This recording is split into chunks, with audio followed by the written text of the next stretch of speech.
આપણે આજે આ મશીન તૈયાર કરવાનું છે.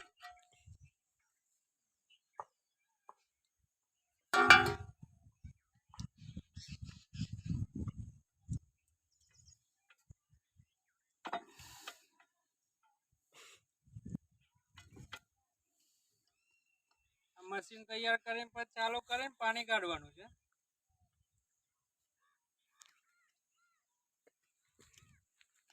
પાણી કાઢીને આ ખેતરમાં પાણી વાળવાનું છે ને આપણે આમાં વરિયાળી વાવવાની.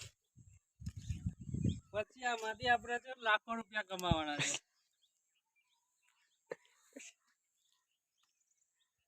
અહીંયાથી પાણી આ મશીનથી પાણી લઈ જવાનું આપણે. આ પાઇપલાઇન નાખેલી છે. અહીંયાથી પાણી જશે સામે આપણે આ કુવામાંથી પાણી ખેંચવાનું છે.